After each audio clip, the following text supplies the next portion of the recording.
नमस्कार दोस्तों, स्वागत है आपका अपने YouTube channel Rinku sir study group में। तो हमारा आज का विषय है उपाधि प्राप्त महापुरुष। यानी कि आज हम पढ़ेंगे उपाधियों के बारे में कि किस महापुरुष को किस क्षेत्र में कौन सी उपाधि दी गई थी। तो हमारे पहले महापुरुष थे शिवाजी महाराज। शिवाजी महाराज को छत्रपति की उपाधि दी गई थी और इनको ये उपाधि 1674 ईस्वी को रायगढ़ में मिली थी। यानी कि रायगढ़ में छत्रपति की उपाधि दी गई थी।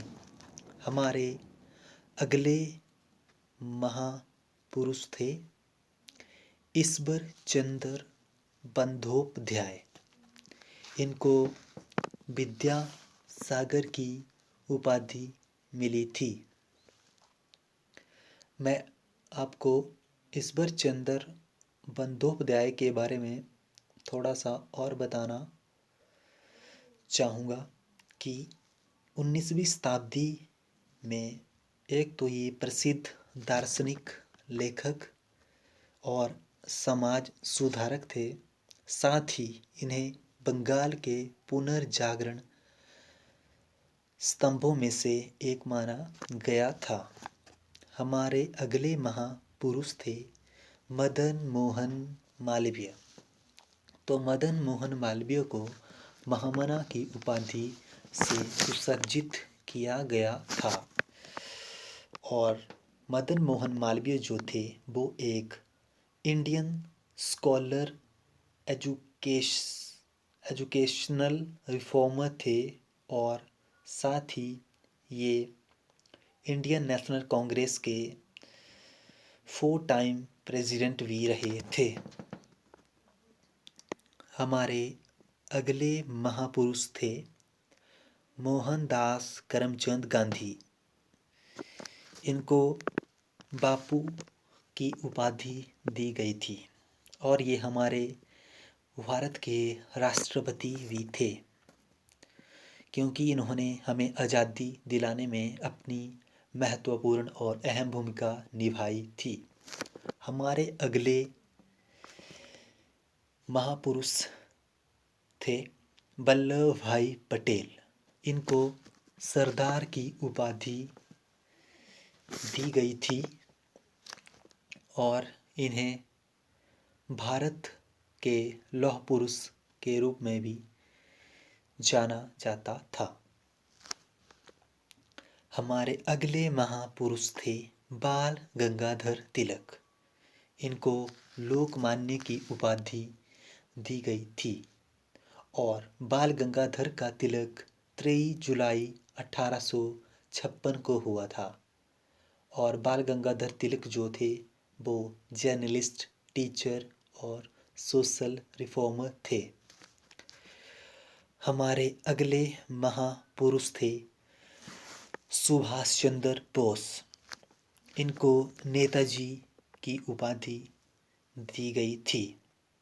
सुभाष चंद्र बोस जो थे उन्होंने आज़ाद हिंद फौज का गठन किया था और इन्होंने भारत के स्वतंत्रता संग्राम में अपनी अग्रणी और अहम भूमिका निभाई थी। इसी कारण इन्हें नेता के नाम से भी जाना जाता था। हमारे अगले महापुरुष थे लाला लाजपत राय। इनको पंजाब केसरी की उपाधि दी गई थी।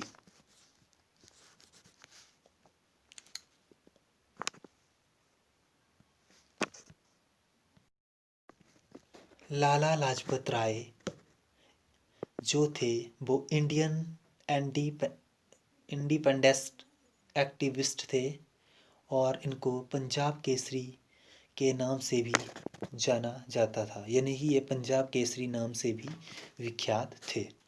हमारे अगले महापुरुष थे सरदार भगत सिंह। इनको शहीद आज़म की उपाधि दी गई थी। और सरदार भगत सिंह जो थे वो मात्र 23 वर्ष की उम्र में फांसी पर वतन के लिए शहीद हो गए थे। इसी कारण इन्हें शहीद आज़म भी कहा जाता था। हमारे अगले महापुरुष थे रविंद्रनाथ ठाकुर। इनको गुरुदेव की उपाधि दी गई थी। और रविंद्रनाथ टैगोर जो थे उनको उत्तम दर्जे की शिक्षा के प्रचार प्रसार के लिए महात्मा गांधी जी ने इन्हें गुरुदेव की उपाधि दी थी। हमारे अगले महापुरुष थे चित्तरंजन दास। इनको देशबंधु की उपाधि मिली थी, क्योंकि एक तो ये इंडियन फ्रीडम फाइटर और पॉलिटिकल एक्टिविस्ट से संबंध रखते थे और साथ में ये लॉयर भी थे। हमारे अगले महापुरुष थे C.F. एंड्रोज। इनको दीनबंधु की उपाधि दी गई थी। हमारे अगले महापुरुष थे खान अब्दुल गफ्फार खान। इनको सीमांत गांधी की उपाधि मिली थी। हमारे अगले महापुरुष थे पंडित जवाहरलाल नेहरू। इनको चाचा की उपाधि दी गई थी, क्योंकि एक तो ये भारत के पहले प्रधानमंत्री भी थे और इन्होंने आज़ादी में भी काफ़ी महत्वपूर्ण भूमिका निभाई थी। हमारे अगले महापुरुष थे डॉक्टर भीमराव अंबेडकर। इनको बाबा साहेब की उपाधि दी गई थी। और भीमराव अंबेडकर जो थे उन्होंने भारतीय संविधान को लिखने में अपनी महत्वपूर्ण भूमिका अदा की थी। इनको बाबा साहेब की उपाधि मिली थी। आगे है सरोजनी नायडू। इनको भारत की कोकिला के नाम से भी जाना जाता है, क्योंकि एक तो ये राष्ट्रीय कांग्रेस की पहली महिला अध्यक्ष भी थी और साथ में यह उत्तर प्रदेश की पहली महिला राज्यपाल भी थी। आगे है लाल बहादुर शास्त्री। लाल बहादुर शास्त्री जो थे वो भारत के प्रधानमंत्री भी रहे और इन्हें शांति पुरुष के नाम से भी उपाधि दी गई थी। हमारे अगले महापुरुष थे डॉक्टर APJ अब्दुल कलाम और इनका पूरा नाम था अबुल पाकिर जैनुल अब्दीन अब्दुल कलाम। इनको मिसाइल मैन के नाम से भी जाना जाता था और ये भारतीय गणतंत्र के 11वें निर्वाचित राष्ट्रपति भी थे और भारत के जाने माने वैज्ञानिकों में से एक थे।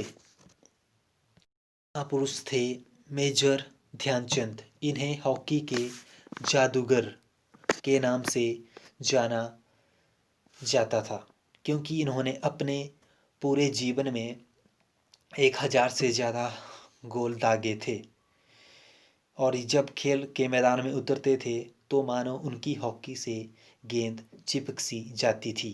और आगे हैं PT ऊषा। PT ऊषा को उड़न परी की उपाधि दी गई थी, क्योंकि ये भारत की सबसे तेज धाविका भी थी।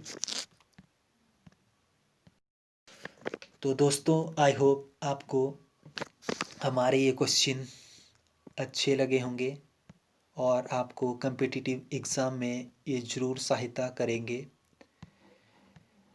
और हमारे चैनल को ज़रूर लाइक, शेयर और सब्सक्राइब करें ताकि हम आपके लिए अच्छी सी अच्छी वीडियो बना सकें और आपके लिए हम मदद कर सकें। सो दोस्तों, धन्यवाद।